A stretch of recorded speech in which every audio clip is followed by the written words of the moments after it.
Recording. Okay.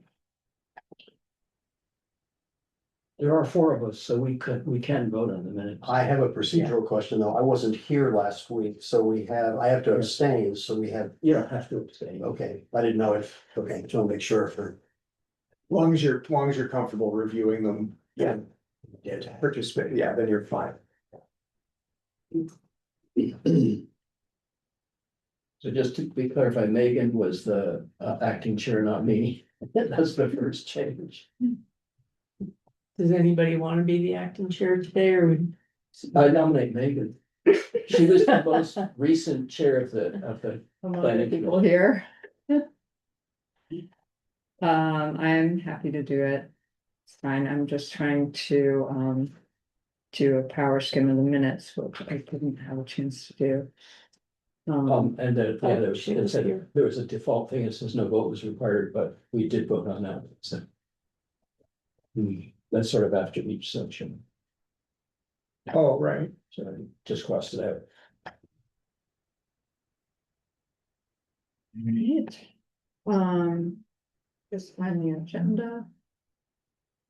Towards the end, we had Wilmer being in France for a month, but it's, I didn't go quite a bit. Joining from Oh. there. How was Wilmer did See join- that? Wilmer did I'm join from the airport, so I to stayed back. be in France for the month of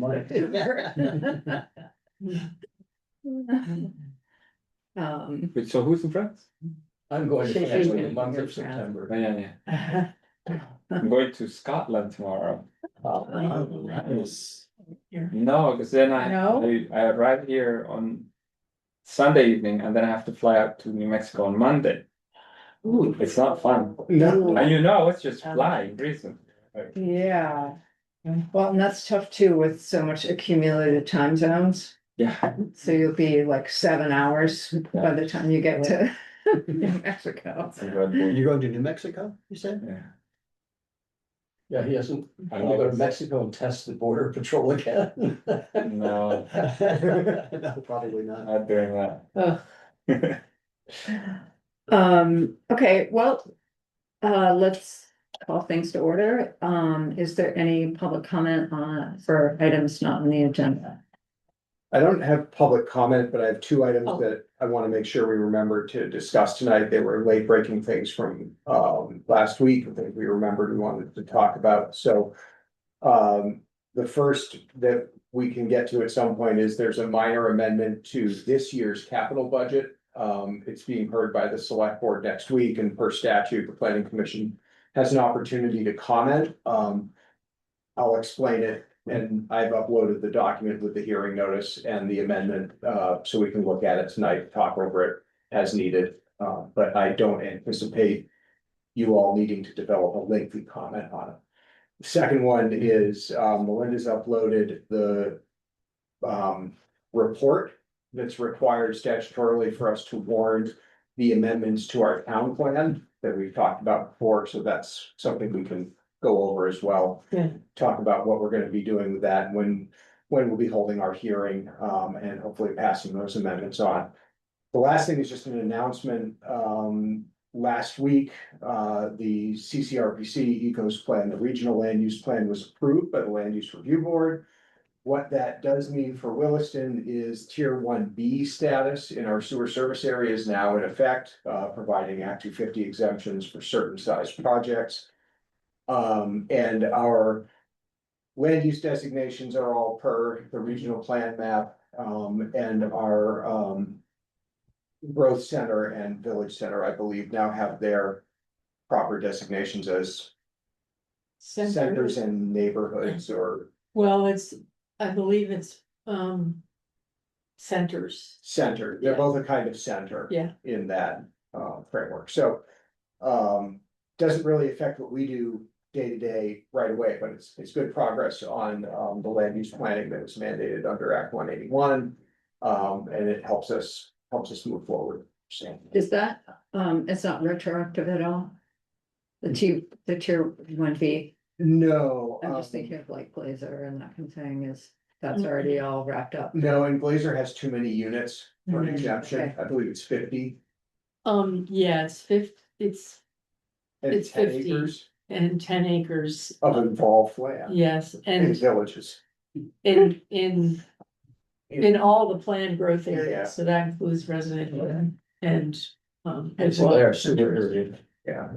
And it doesn't Yes. affect big water users retroactively, like BB Co or something like that, that, No, and this is just for, I believe it's just for residential projects. Yeah. oh, And so a clarification, if you're able to.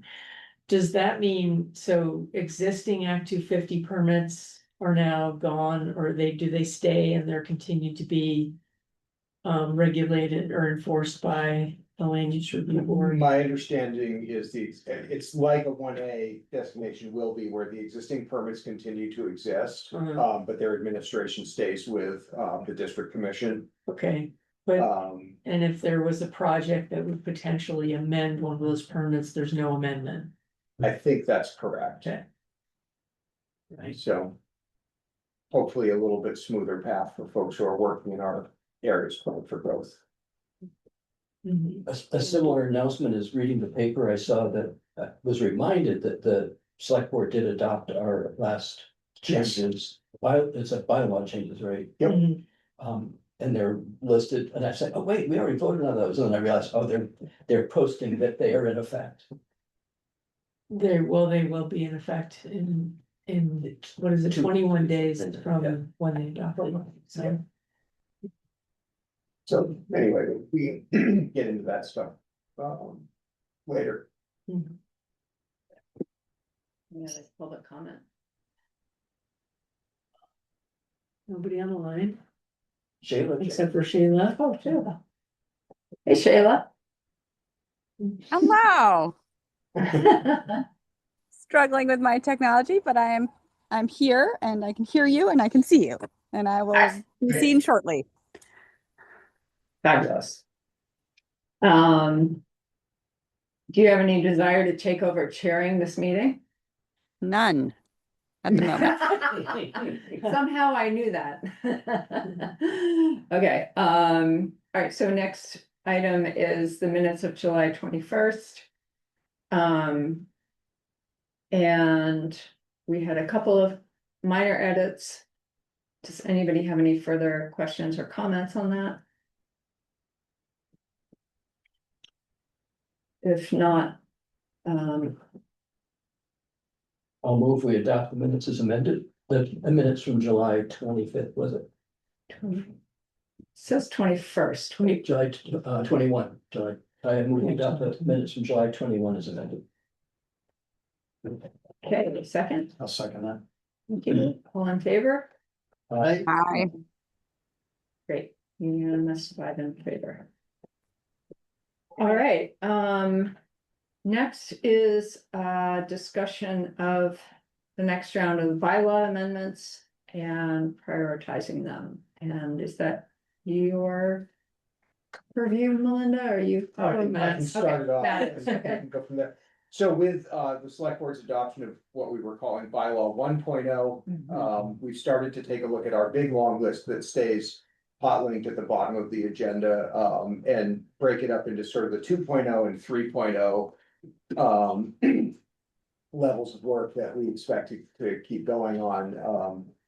So what we're looking at prioritizing is based on a mix of, how long has it been something that we've heard people want to do? What is necessary to tee up that tier 1A application in the growth center? And what do we think we have capacity for? So I'll go over these really briefly and then I can answer questions about any of them. But the first is about providing some resource protections, both historical and agricultural soil, and archaeological. In tap corners. These are things that are currently protected by the Act 250 process that are not protected by the local zoning process in the same way, and we anticipate needing to be able to show that they are in order to gain that status. So, today, we don't say anything about historic structures and tap corners. If somebody wanted to demolish one, they would apply and we would hand them a permit. It might get them in trouble with Act 250 if there's a condition of approval from a prior permit, or if they're otherwise jurisdictional, but in Williston's silo, we would not. So we will probably steal some language from the village about, determination of contributing structure.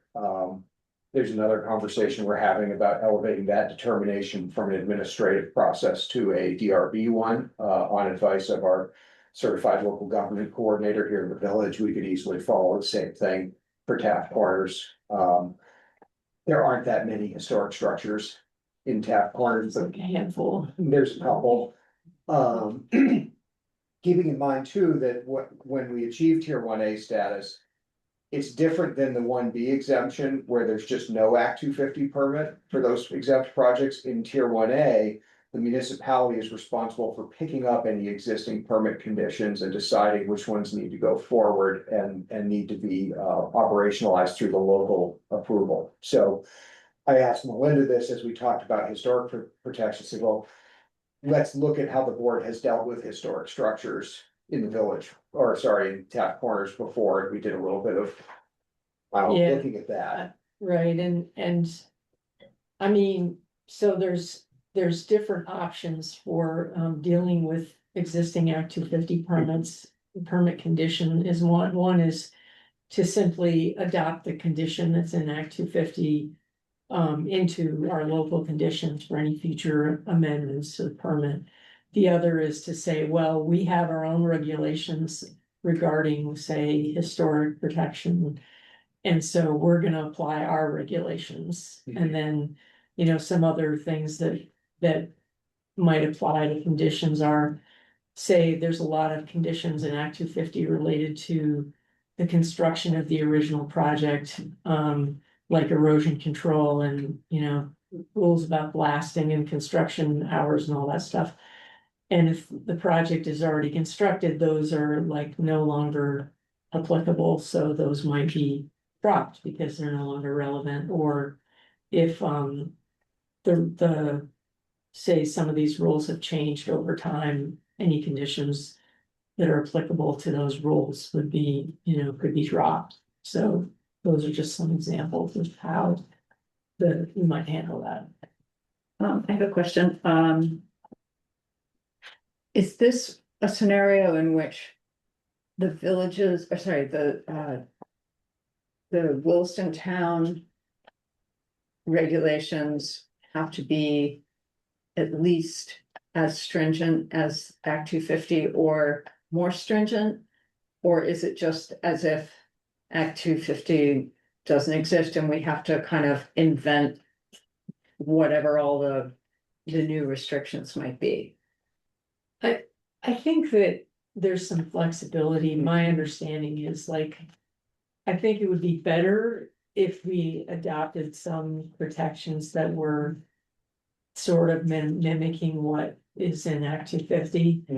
But my understanding is if we didn't have those regulations, it would just be, we would just have to carry forward a condition related to that, whatever it was, as is, and not be able to change it, so having local regulations gives the town a little bit more control over these conditions.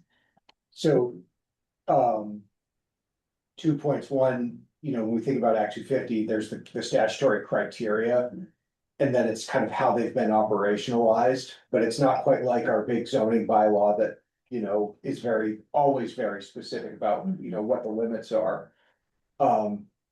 The second part about, having a little more, control of Melinda, I would assume that would be similar, like if we were talking about aesthetic impact or building height or those sorts of things. So that helps us handle some of those, somebody committed to no more than 3 stories back in 1983. Today, they're proposing something with 4 stories, but we were able to say, well, the criteria of Act 250, that 3-story condition was meant to fulfill in 1983, can now be handled through some other specifics of the design as it meets our form-based code. So I think Melinda's right, it's better to have our own standards that are fulfilling the goals of our town plan and that are specific to Williston's context, but also have the result of achieving. The enforcement or operationalization of the Act 250 criteria. It sounds as though. Do we need to vote on the process for basically taking over an Act 250 project because it has a change to it? And that process will be something like for each condition, see if it's already out of date so we can drop it. See if it's already covered in our regulations in similar or, in sufficient fashion, then switch it to ours. And if not, probably retain the original Act 250 condition. Yeah, so there's very specific criteria that the town has to follow, and it's kind of like that. There's a few other things in there. For basically how to treat each condition and. If you don't decide, if you decide to modify the condition or drop it, you have to address those criteria and provide a reason for why you're doing that. I would anticipate, to your point about voting on that, we would write those procedures into the bylaw. In our discretionary permit procedures section or elsewhere and say. In our bylaws Q&A format. Yeah. What if a tier 1A project has a pre-existing Act 250 permit? The DRB or administrator will follow this procedure and then we'll bring all that in. Part of the reason for this new statewide thing is so that housing can be built more easily in areas that Act 250 has been a block, Yeah. right? So we're not trying to necessarily take on Act 250 barriers or mimic them even. We're trying to just make sure we don't ignore any that would be relevant. Right. Yeah. And in the law, there's a once every 5-year audit Yeah, by the land use review board, so. and we also have to send them any like. Conditions of approval for for projects that have amended their Act 250 permits right after like.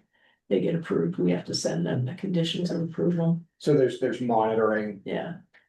all along and then periodically, so there's a lot of, the legislators saying, let's make sure this works, when we found that an area. By its local rules is going to result in projects that meet everything that Act 250 is looking for, let's check and make sure that's really. So. Sounds good. So we'll be working on that. That's a high priority because we do want to be in a position to get that application in sooner rather than later. It helps a lot of things move on in our growth center. And it reduces some barriers. It also just literally removes a procedural step for somebody. It removes an avenue of appeal because now there's just a local approval. There's not a local and an Act 250. Reduces fees, etc. The next one. Adjusting the timing of impact fee payment, recently been reading a bunch of impact fee studies, because we have some other work going on, as I mentioned, the recreation master plan leading to a revised rec impact fee, and been talking about some others. In speaking with local developers who produce housing, I asked about impact fees. And I said, they're kind of this necessary evil. It's how we stay concurrent with services. It's how, voters are comfortable supporting new development happening without having to subsidize its impacts as much as possible, etc. But what can we do? And I got some feedback. Have us pay the impact fee prior to getting the certificate of occupancy rather than as a condition of getting the permit. So you're talking about maybe the developer is able to not have to take out that loan for 18 to 24 months to pay that impact fee. When they do pay that impact fee, they're much closer to making revenue on the project, right? Having cash flow from renting things out. Vermont law allows this. It's basically the studies I've been reading say either get it when you issue the permit or get it before you let them occupy the building. So my idea with this would be to have the planning commission consider that. It would come with some requirement that the developer escrow for the amount of that fee and guarantee it through a letter of credit with a bank. just like we have them guarantee the public improvements that they're gonna build on site, so it would become an element of the development agreement.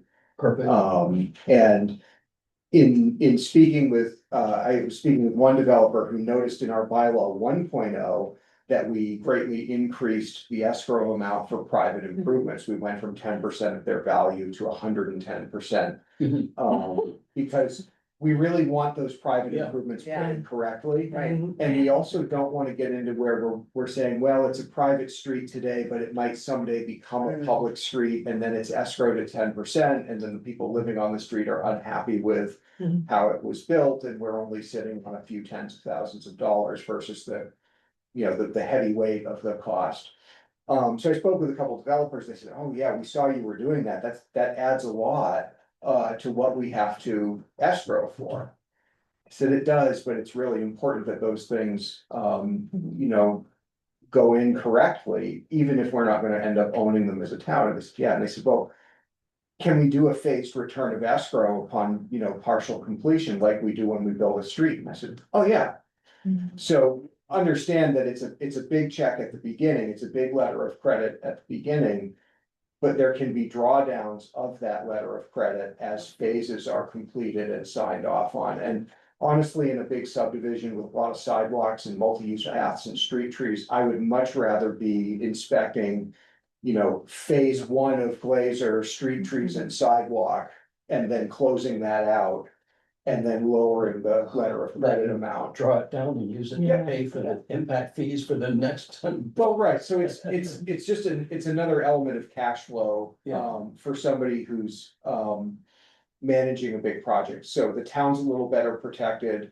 But of course, we're flexible and like I said, it's, compared to like somebody finishes a mid-sized subdivision, it's been 7 or 8 years and they call us and say, hi, I'd like my certificate now. And you're pulling out this plan that's now 7 or 8 years old. Something that never happens like the Hamlet. Never. There's a reason we went even 10%, we've had performance in the field and we've had confusion over what was required and what was amended, well. So and so, when they were here, you probably never met them, they told me it was okay to swap 3 species and you go, okay. Yeah. So, similarly with this, it's just getting that guarantee. But, taking the check for the impact fee at the time of permit, you're actually taking money for something that's not creating an impact until it's done. So it's actually a little bit tighter nexus, if we take it at the time of CO. Yeah. I like that scenario you just described about the infrastructure build out and then you Phased. assessing it. Yeah. And then being able to draw down the escrow. Also because there's this closer kind of motivation to get like, okay, I get the street trees done, then I can, Yeah. do this thing. And also there, it involves you or whoever going to look and see, like, and check it off. Yep. Whereas, if there's the 7-year gap, like, Yeah. you don't know what's going on and, Yeah. you can't catch things that might be in the works, but not to the specifications that were originally agreed to or whatever. Yeah, so I like that sort of somewhat level of increased oversight and some motivation to get that. Yeah, that's what we really want, right? Because that's what those guarantees are there for, is to truly make sure those things happen. And if folks are more motivated to do more partial completion, the other thing is in a conventional subdivision, with lots and singles or duplexes. If you wait till the end, you've got a whole neighborhood of new residents who are now looking at everything and who are getting ready to take it over as the HOA is formed and are starting to question. Should we be taking this over? It thrusts ordinary homeowners into this really tough. And watching the situation. construction of that infrastructure. And maybe they're like, yeah, I saw, the guy come around with the, the telehandler and drip hydraulic oil all over that tree last week, and I don't think it's gonna live, and, just having tighter, concurrency on that's really good. So that's sort of goes to affordability and, again, just kind of smoothing the way while still keeping the town fully protected. And actually just covered the next two, didn't you? 2.0 and 2.0. So these are all in the second phase. Yeah. They're not. Oh, I see. I get it. It's a bullet and then. I wanted to make a comment about this because my mind was jostled today by something on NPR about, and I can't remember what they call it, something like pre-production payment. It's like the people in Alaska get checks because of the oil that is sold from state-owned land, so they all have a stake in it. But they're talking about doing this for AI, about somehow giving a stake of AI to the government or to the population so that people, whatever. What it reminded me of is that when somebody builds a house, say in the Taft Corners area, they immediately are taking advantage of all that infrastructure that other people paid for over the last period of time. And we don't have an impact fee for that. We say the impact fee is only for future improvements that we made Right. because you built. And I don't want to change anything, but I just want to comment that we are ignoring the fact that people who build, what we think is they may have had to pay more for the land because it's in a place that has more infrastructure, but that's not helping I guess it helps us in terms of grand list, but basically we have no fee to cover the infrastructure you are taking use of when you build a house. Only what we think needs to be added to infrastructure because there's more houses. I mean, hopefully your property taxes are covering Yeah. what you're using. That's sort of that foundation of the economic side of smart growth, right? Is we want to make sure we have enough grand list on the infrastructure. to pay for That's it. true, but the capital costs, not the operational costs of all that infrastructure was borne by other people. Right, So the ongoing operational cost is different Yeah. from that building it that's out. true. So to me, you get a good deal when you move into an area that's already got a lot of infrastructure. Yeah, and you're also moving into an area where there's an economy of scale around a lot of that stuff. Which just makes it, that much more sustainable. So the next one is kind of a big bite, although I think I have a way of writing some text that won't make it. So this is looking at sort of all of those underappreciated zoning districts. Which is the gateways, which are each a little different from one another, but not entirely. And the mixed use commercial, essentially the Walmart, Home Depot, Harvest Lane area. And when I'm writing the idea of this change, what I'm thinking about is the sports dome proposal. Where you look at it and go, well, this doesn't meet any of the aesthetic requirements of the mixed use commercial district, which was written 25 years ago. But if you were gonna do a sports dome, this is probably where you'd put it, somewhere near exit 12 and near a bunch of other stuff. When we were thinking that the Veterans Hospital might land in Williston, which per an announcement today, it won't because it's going to Technology Park in South Burlington. Another kind of big sort of quasi-civic facility, if not civic facility, that it's hard to fit it into those design standards that were really written 25 years ago, like I said, as an answer to big box development. In the Gateway West, we deal with some pretty restrictive commercial use rules right now because it was really a toe in the water back in 2015 when that was zoned out of residential. We've looked at some potential projects there that would have more kind of light commercial in them, or would be fundamentally more residentially dense, but look like they would make sense. So allowing for some form-based work to go on there. These areas are mostly all covered by our design review district. So The Gateway West has the airport noise. it does, and somebody who develops there needs to think about how they're gonna address that for sure. I guess my feeling is not to encourage a whole lot of residential development in the direct path of the airport, but Yeah. Yeah. What I would think about it more like is, most of you have been through how lengthy and torturous a specific plan review can be. no.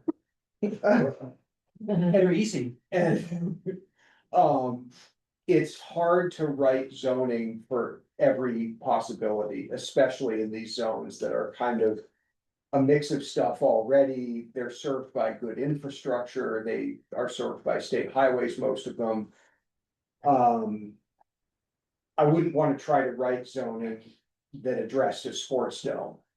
But I don't know that I want to make a sports dome go through the full specific plan process, particularly the findings around public benefit. Because I think that's what's been so hard, is to find and then develop constraints around something and say, here's the public benefit. Again, unless somebody's doing an affordable housing project, and then it's kind of easier, they're conserving a big chunk of land, but those aren't typically the opportunities people are seeking in these areas. Yeah.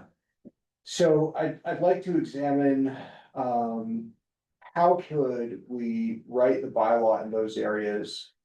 To give the DRB some flexibility around allowed use, and dimensional standards. Probably to hold the line on design review standards or achievement of design review standard goals. But let the DRB maybe flex some of those things with findings rooted in the town plan and possibly with comment from the planning commission. So like the DRB seeks comment from Historic Design Advisory Committee or the Conservation Commission. Could you imagine a world where somebody proposes a sports dome in mixed use commercial? It doesn't meet the development standards there.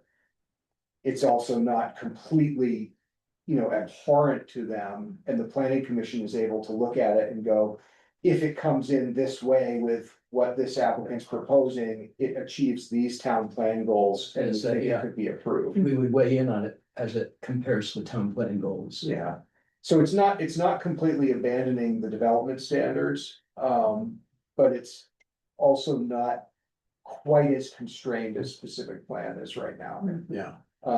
So that's the idea with that one, just a little bit of it's just based on what we've been seeing in that area.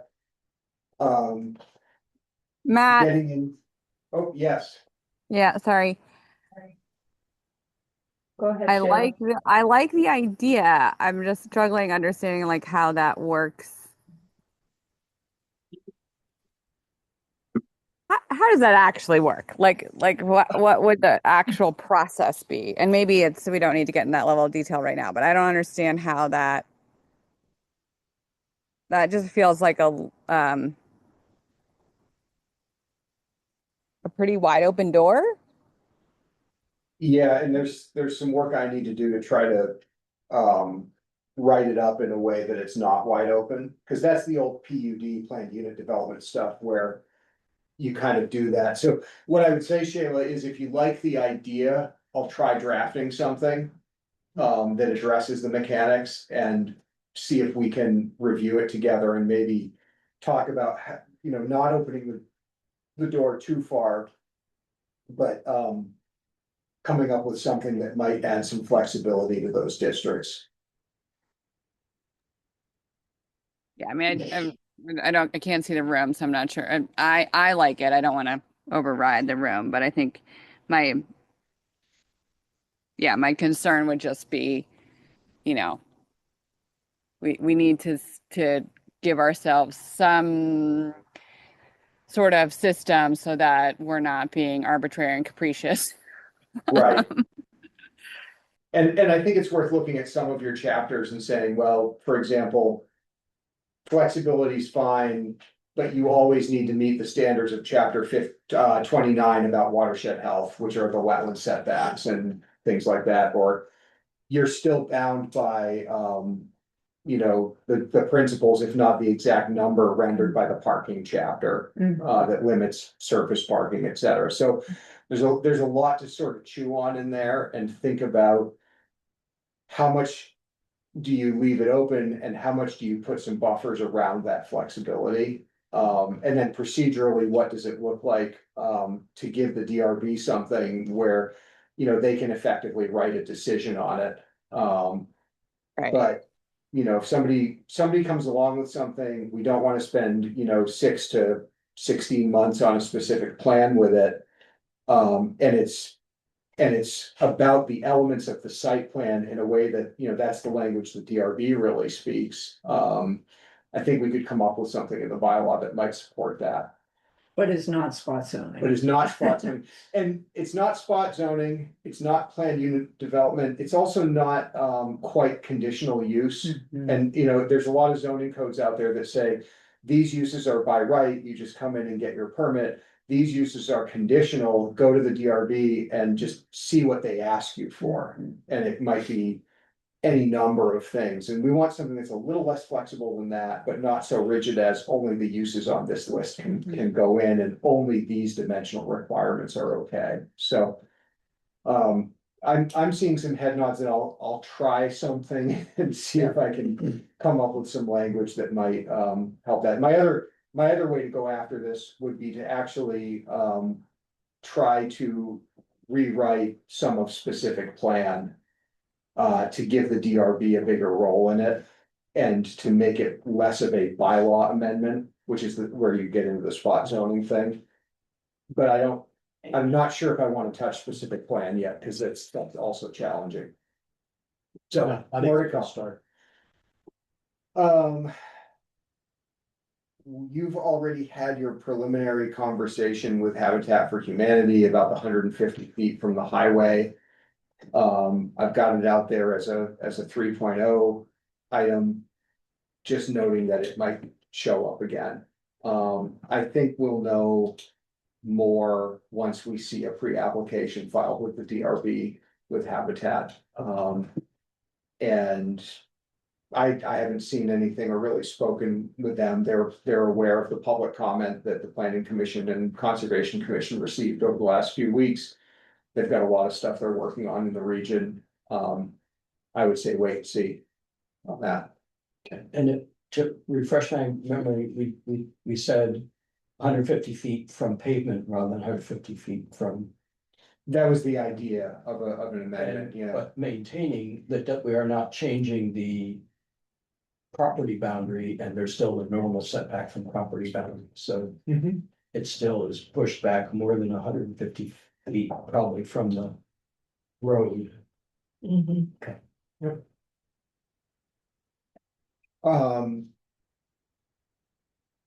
The RZD IZDW boundary change near North Brownell and Industrial, this is gonna be the subject of your site visit next time. And some of the discussion, and note that we're gonna meet at the library for that.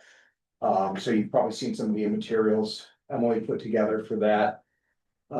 There's a landing page on the website. Yeah, she showed us that last time. So, that's one that's called for in the town plan. We also have some town plan language about evaluating, the sort of area near Gateway West, which I just talked about gateways, but, I've received a renewed request for the folks from Chimney Supply on Commerce Street to come speak with you. About the zoning there, about possibly moving that residential boundary or doing something else that would allow them to expand. I had this preliminary meeting with them. I communicated that, yep, we've got a new town plan. It talks about evaluating changes there, you know, it talks about trying to address that area. We know that under the specific plan, last time we really ran into trouble coming up with a feasible public benefit, because once we started building a sidewalk, we ended up in V-Trans right of way. If we ended up in V-Trans right of way, we had to go to Brownell Road. If we went to Brownell Road, we had to build a crosswalk across Williston Road, and then we really had a single project dictating a large chunk of Williston Public Works' work plan. So I think with this one, we do have some changed conditions where the new town plan talks about trying to address it without necessarily somebody filing a specific plan. We have an active transportation plan we're going to be developing. I would anticipate that plan encountering what are we gonna do about this sidewalk along the south side of Williston Road, really from Brownell to Harvest. And where does that fall on the priority list? And are there some interests aligned in timing a rezoning, redevelopment in that area with the build out of some infrastructure and some participation from a landowner? So when I have that conversation, it's not necessarily relevant, but they had said if they didn't get the specific plan, they were gonna add a second one in North Carolina or somewhere. Yes. Factory, did they do that? Yes. Okay, and they're still wanting to expand more. Yeah, so they did build a facility, I think it was North Carolina, and they do still wanna stay in Vermont, and to do that, they wanna expand what they have. Other stuff that's happened since 2021, when we did that, which I can't believe it's that long ago already. You know, some of the houses they purchased are not occupied, some of the other adjacent structures are starting to slide into disrepair, you know. It continues to probably not be an area that's really great for RZD level density and only having residential use. It still has neighbors on Kirby Lane and elsewhere who wanna stay in their homes and not be heavily impacted by the adjacent industrial use, so. There's still a lot to take on there, but they've asked to come in and speak with you on that. And, you know, one of the participants in my meeting said, well, you know. Has this happened? And I said, well, it's a zoning bylaw amendment, and, you know, the planning commission would decide to take it up, and we'd go through hearings, and, well, how fast could it happen? And I said, well. You know, you'd be lucky to see on these, if this were a 2.0, you'd be lucky to see a vote on it before town meeting. That's the best shot is to get all the hearings done. And then you get to that point where the select board has warned their town meeting agenda and finished their budget work. But they haven't had the election yet and had to reorganize in April. And you have an opening for them to, you know, hold a hearing in basically February. And the person I conveyed this to was very upset that it would take that long. Well, I don't know what to tell you, you know, the zoning is what it is, it's a bylaw amendment, it takes time. I understand that, you know, landowners and businesses can be under pressure to move faster than that. But just procedurally and with the hearing notices and deadlines, I can't promise anything. I'd be crazy to promise anything faster than that. And that's if we were to elevate that into that to a 2.0 item. So I wanted to mention that because it's similar to the North Brownell one, but just, you know, down the street. And then 3.0 contributing structure, I briefly mentioned this. We've had this advice from the folks who handle our, you know, National Park Service, which manages the historic program. So for, you know, Williston Village National Register Historic District, we operate as something called a certified local government, meaning we are certified by the NPS to handle historic preservation in the village. The person at the state who we kind of get our instructions through from them met with Emily and was reviewing our village chapter and said, you know, this determination of contributing structure really ought to be a public hearing to meet the NPS guidelines rather than an administrative determination. So we'll recommend making that change. You can. So the idea would be that any proposal for something being designated as a contributing structure that would trigger a public hearing, or that our change itself, like to this idea of contributing structure would be a public hearing. So you'd have a bylaw public hearing to Okay. change the bylaw. Right. And then what the bylaw would say is wherever a contributing structure determination is needed, it'll be the DRB making it rather than the ZA.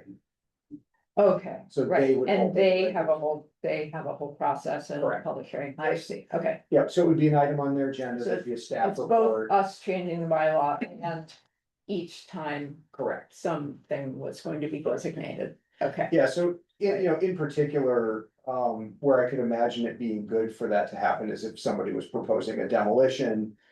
And, you know, the owner is saying, I really don't think this is a contributing structure, and somebody else is saying, I think that's a historic structure that contributes to the village. And having that happen at a quasi judicial public hearing versus, you know, on a ZA's desk, I can understand why, the Yeah. program recommended that. Yeah. So, More transparency is good. Can I ask a question about the last thing, the chimney company? Just hypothetically, if they were to. Affectionately Cat's building cuts into their land. Yes, If they were to move affectionately past to where some of those residential houses are, would it meet our zoning better than there? Because it's not industrial. It's a business, but it's not industrial. Yeah, possibly. I mean, you're dealing with another landowner there. Yeah. And there was some conflict over access, as I I recall. just wondered if they did that, and if in the process they could get a little more parking there, would they get enough space towards the more commercial, Yeah, industrial area to satisfy them? I think for their interior floor plan, they were looking for extra width on the building. Sort of expanding along Williston Road, so. Whether we look at, what I asked the chimney supply representatives to do was, give me. Your whatever site plan you developed during specific plan process that you thought was gonna meet your needs, and let's talk about you requesting the zoning change that would fulfill that. And then we could talk about under what conditions that might be allowed and how to do it so it's not spot zoning and. Partially not spot zoning because the town plan says we ought to look at it, right? It fits the goals of the comp plan. If it's done a certain way. So I'll ask, the planning commission members to think about this the same way I did with staff when I sent this around, which is. This is kind of the next year or year plus of bylaw amendment stuff that we know about. Is there anything else, that you're thinking about, anything you've heard in town, anything you remember from developing the town plan? That you think ought to be added to this list, as we think about that sort of short-term work plan around bylaw amendments? Would it be a bylaw amendment to do anything around shared stormwater infrastructure in, I don't know. Are you thinking Taft Corners? I don't. Think we would need one. There's a couple of minor items that I think we might want to address at some point. One would be. Making sure that it's okay. I mean, stormwater basically moves from one facility to another downstream, and the downstream facility kind of has to accept what comes from above. We do have some elements where, for example, some form-based code stormwater. Ends up in another zoning district, or where somebody building in Taft Corners form-based code. Might want to serve that with a stormwater facility down the hill in a different zoning district, and. Back to chimney supply, one of the findings there was even if we allow parking lots in the RZD, you can't build a parking lot in the RZD to serve an IZDW use. You've effectively built an industrial parking lot in a residential district, so. There are times you wanna say, no, everything's gotta be in the right zoning district, but with stormwater, you might wanna say. It's clearly allowable, for stormwater treatment to happen offsite. And it could be as simple as talking about making sure that offsite stormwater treatment is Okay, yeah. and what the conditions are. I mean, if somebody asked me today, can I have a stormwater pond offsite, I would say, yes, I think you can. It just may not be very clear in the bylaw. Okay.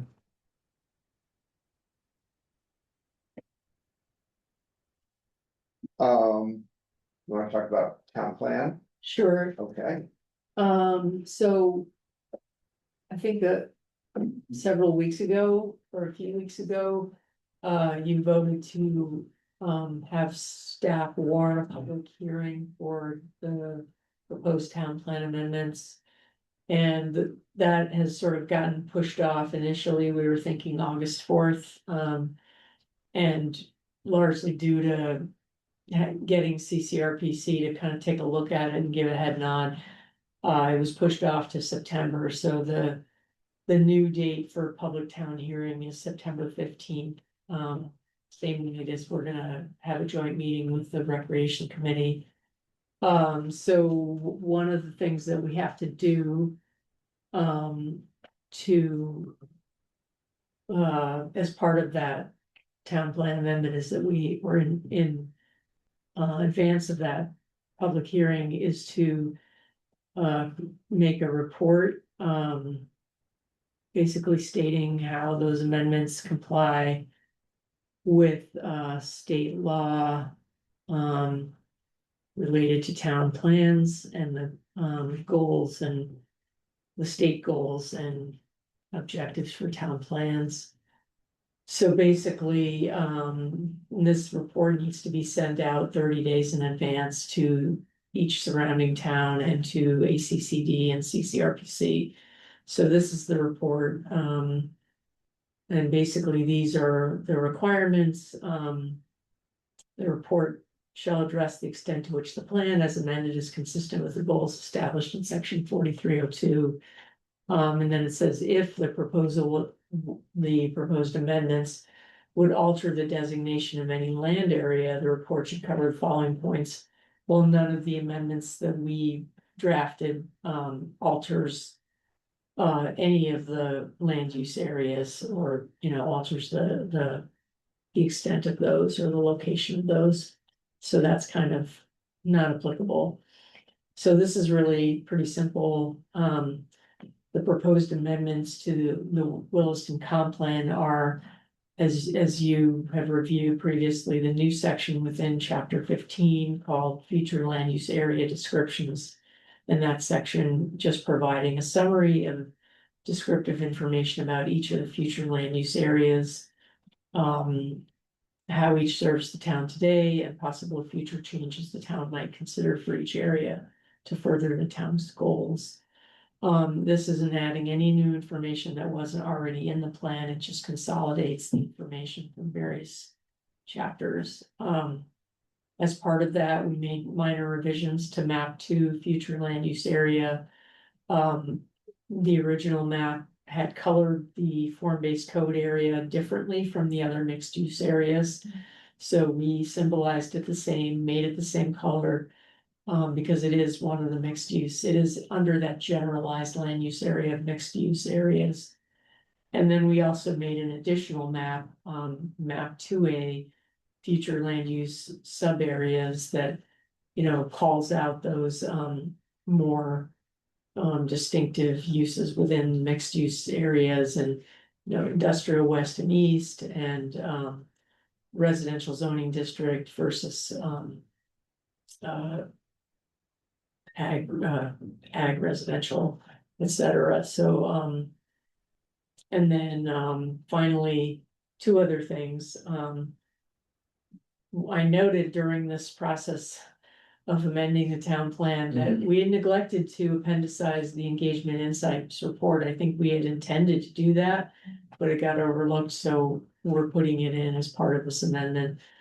It's just a record of public engagement. It doesn't, it's nothing, doesn't add anything new. And then another appendix to add the Recreation and Parks Master Plan, which was just adopted, and that was listed as an appendix as part of the original town plan, but it's had this note coming soon, so we are adding it officially as an appendix with this amendment. Along with our letter of comment on it.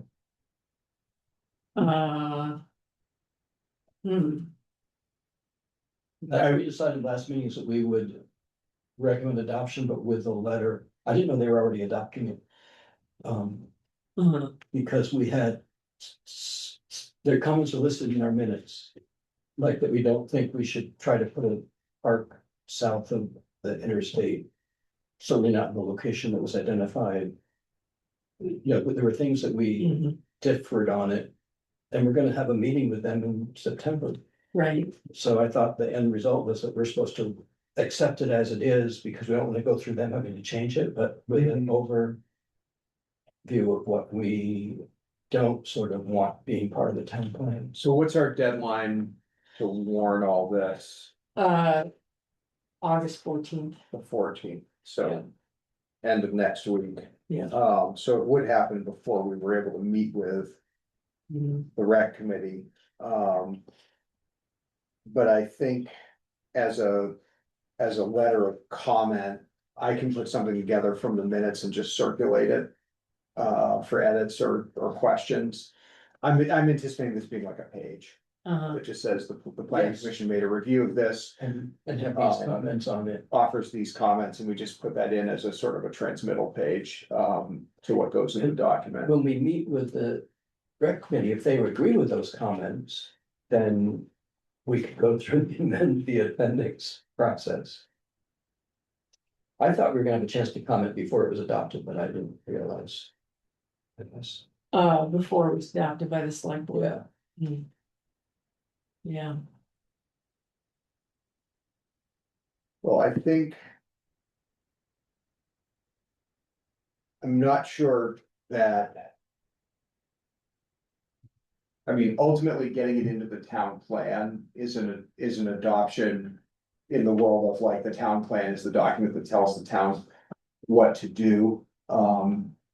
Before that, what the select board has adopted is essentially something that, informs capital planning and informs, not even capital, so much as like operational planning, I guess is the way I would put it.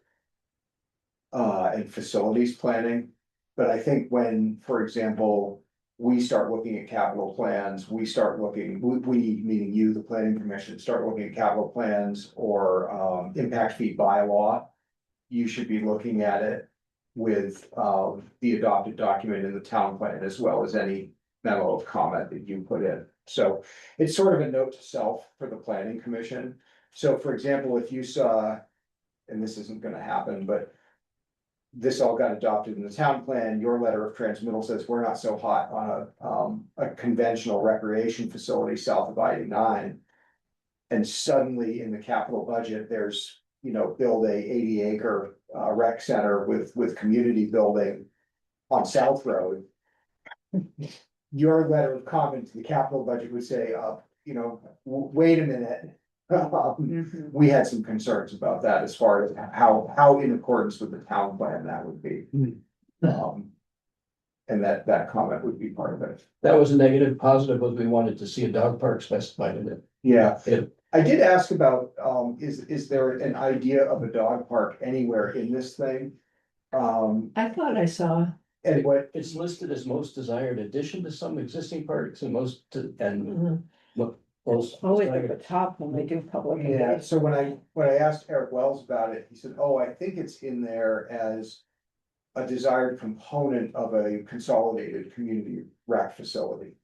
That's one of the places it could go. Yeah, or one could go, I think two, you don't always just. Well, go to one. their statistic about, based on the size of the town, said we should have one. Yeah. They're not, that statistic didn't recommend two. And I just don't think that that the town should wait. It'd be, given the data they collected, it seems like a missing piece that they don't have some. A dog park as a priority. It's just a list of one of the possible things that goes with a community center. There, I'm sorry, I'm just lost here, but. How do we have access to the? Recreation and Parks Master Plan? Like I see on the website, it just says coming soon. Yeah, Through right, the so town plan it does, right? Right. it's on the recreation department's page. Okay, And in last select board. Yeah. Agenda Oh. list. Yeah,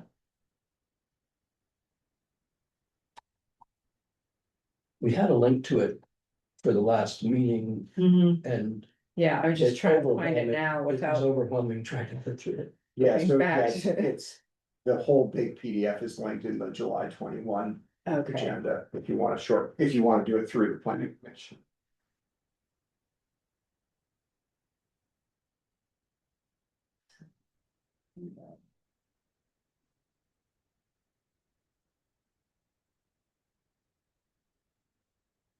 all right. Any other?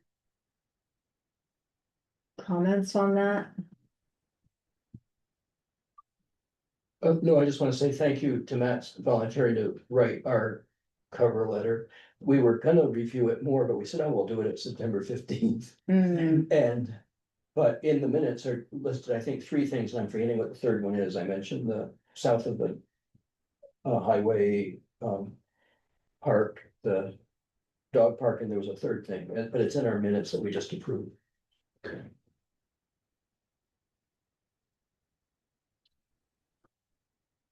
I just read it this I afternoon. guess I'm kind of wondering procedurally, like, how to do that, because like essentially, we're gonna link to the recreation page that has the master plan and all the appendices. Yeah, So unless we were to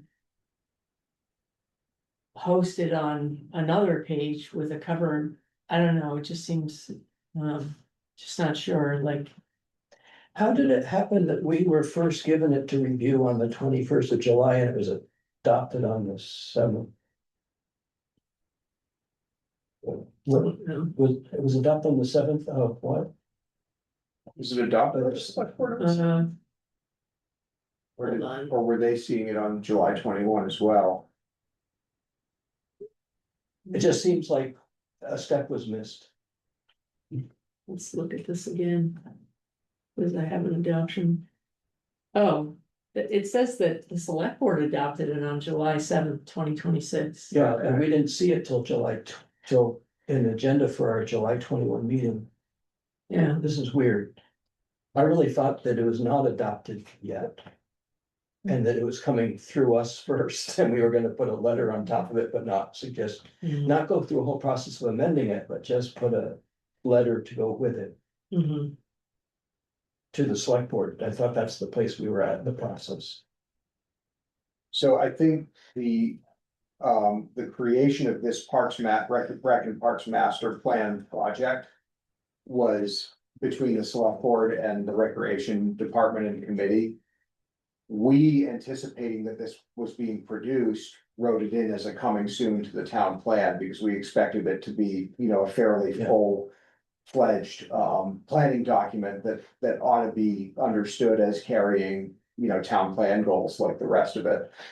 But I don't think it was ever built in that the select board, in adopting the rec plan just as this is a plan we're okay with, the intent was to pull the planning commission back into that process, but rather just have the planning commission part of the town plan process. Okay, so I would say as part of that process, we don't want to accept it as is. Well, you can certainly make that choice. I mean, I think we need to move forward with our other town plan amendment. Yeah, If we're not gonna put the rec plan in. Right, so right, there's always a decision to not have it be an appendix. let's say we do that after the 15th of September, because we may have that conversation with them and we may be convinced that the things that they put in there should stay the way they are. But aren't we not meeting with them on the 15th after all? Didn't that just get changed? No, we are. You meeting- mentioned we're having a public hearing. Right, but we're also. Oh, we're also, okay. So, I mean, it sounds like if that were to happen, if you wanted to meet with the rec committee before the public hearing, then we'd need to postpone the public hearing. Or we just drop the calling this an adopted appendix Yeah. from this round of town plan amendment, which I think, given the time frame on this and not being under pressure, might actually be That might be the better better. thing to do. Yeah. Yeah. maybe we Because should do the that. I select wanted- board's adopted it, they can move ahead with it in general, Yep, but we haven't finished digesting it. And said that this is the way it fits in the town plan, so. yeah, and then rather than us rushing a letter, you have time for that conversation, Yeah. so Okay. That sounds- if the planning commission is okay with it, I'm comfortable with that. Mhm. It stays mentioned in the town plan as coming soon, it exists, people can go refer to it. But, it gives you all time to have that conversation and then draft some recommendations or caveats to it, if you wanna do that before you put it into the town. Hopefully we, Good compromise. hopefully we wind up in agreement with the Yeah. committee and it would be that something we both fully support. Absolutely. Yeah. All right, we will, Enough. Is Easier there, to I delete. just want to ask if there's any risks, like I assume there's not a risk. Is there a risk to like funding? Is there a risk to zoning, like, is there a risk to not have it be officially part of the town plan? Because if there's not, then I completely agree. Like, Not why a, rush not a, it? not a big one. I think in the long term, it's good to have it adopted into the town plan. Just because it's another sentence, you can write in a grant application that says, you know, this project is endorsed by. And understood as a component of Williston's town plan, you know, via the adoption of the rec master plan, but I don't sense that as imminent. I sense that as, you know, something that'd be nice to have in the years going forward, so. Okay. Yeah, I think the risk is pretty low, Shayla. Yeah, okay.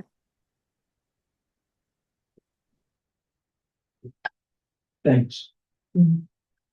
All right. I just wanted to move on, if you're ready, and just talk quickly about this, capital plan amendment. Yes, Melinda, I think I linked the document if you wanna. All It's just at the bottom, it's not, Okay. in line. right, Yeah. Public hearing notice, capital plan amendment, so. The entirety of this amendment. Is to add the Rosignol baseball field renovation to the list of capital projects. This is a project that's just it's been anticipated, but it's come up to the point where it makes sense to work on it during this fiscal year. If you go to the second page, Melinda, there's a capital budget sheet showing how this would work. And so this will repair the field and make it safe to use. This is also a shift. There was some money set aside for the renovation of Village Community Park, which is not gonna move forward under the library proposal as was anticipated, you know, prior to the vote and revote. So this takes that money and puts it to use on another project. So per statute, just like when there's a capital plan or capital budget proposed, if there's an amendment to that budget proposed, the planning commission has the opportunity to comment. And whatever comments you'd like to give, I'll get them to Eric for August 18th.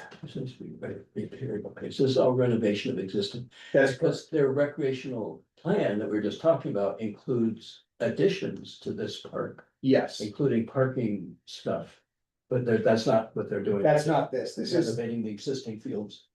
yeah, so this is just, this is a project that's beyond the operational budget, but it's not a project to add capacity, it's just a project to maintain what we have. It's like replacing a plow truck or Yep. something like that. What are the competing items out there in the ether? Well, this was, you know, this was a direct trade with some money that was set aside for Village Community, Park.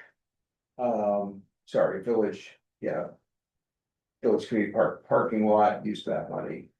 So I guess we're pushing off not the Village Green, but the community parking lot.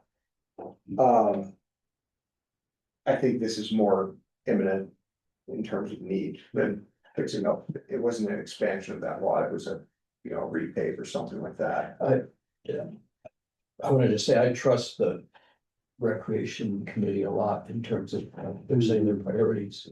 They're thoughtful and make good use of money in general, use volunteers a lot. I guess I'm just, you know, like this just kind of springs up without our usual.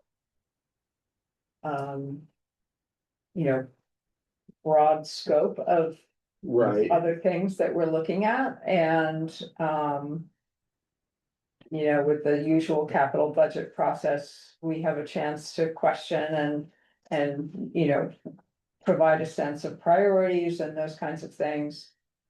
And this one's just getting kind of sprung on us in August. But is it a total of $18,000?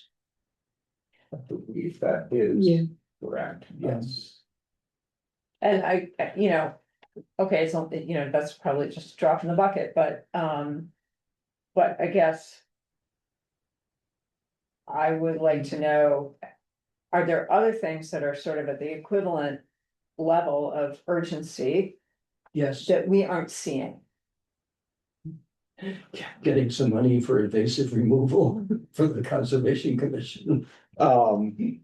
So I'm just looking at the FY 27 capital budget overall, particular to recreation, just. But this is capital, yeah. Correct, so this is, recreation capital improvement program. They're staying within the capital amount that was approved for them as a whole. Right, so funded. Funded projects, is a. Well, this is FY 28 for, this is about library, hang on. I respect Megan's view a lot. I want to say why I'm coming a little bit different is that we did nothing in the capital budget related to Parks and Rec got our attention.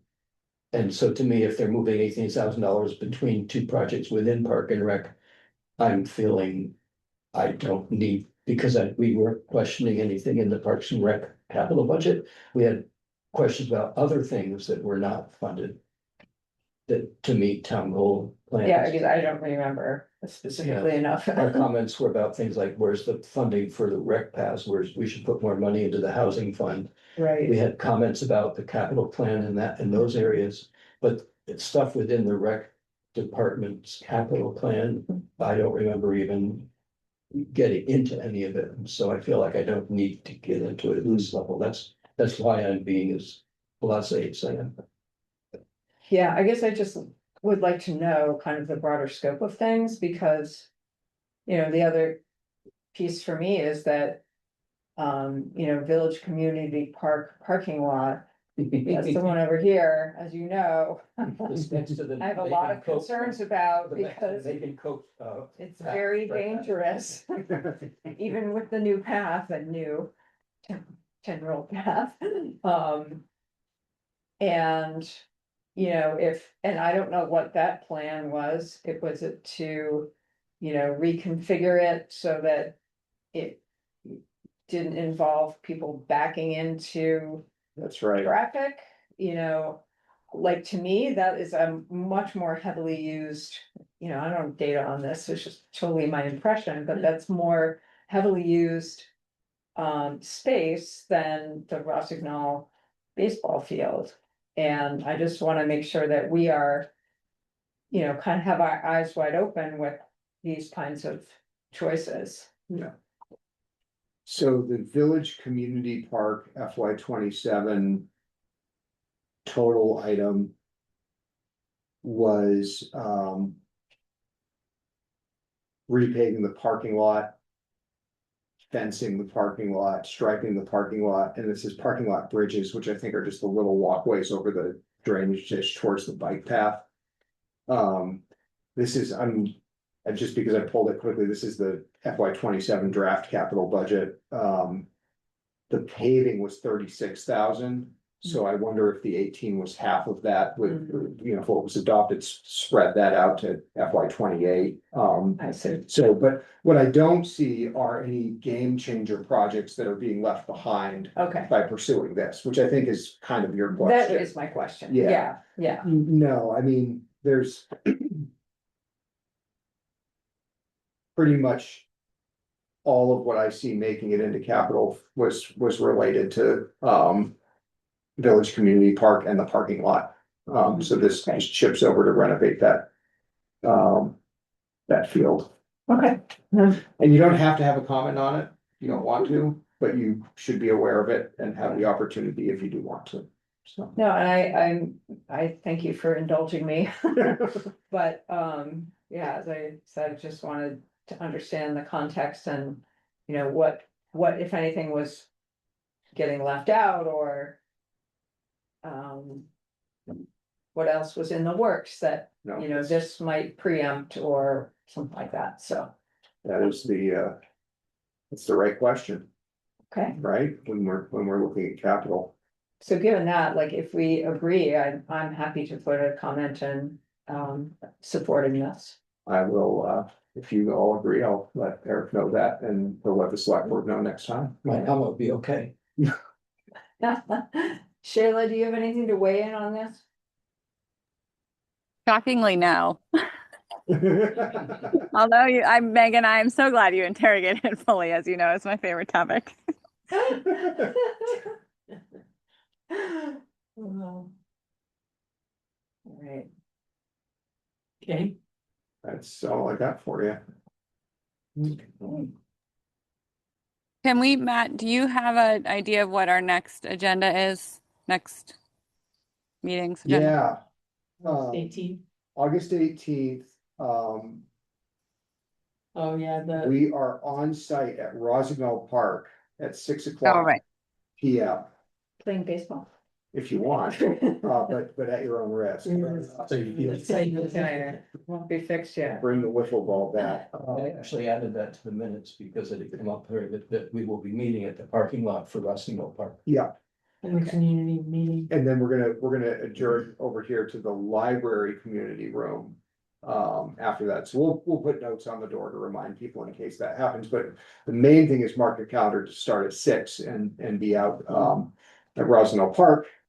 Because we will be there, and then we'll come back and, have our community meeting, to talk about, what we saw out there.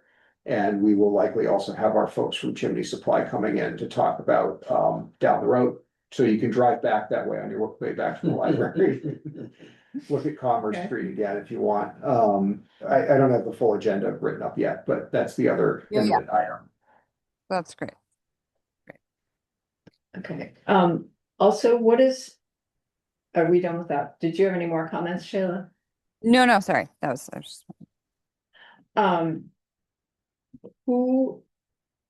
So what is, what is the membership of the planning commission right now? And can we clarify that? There's 7.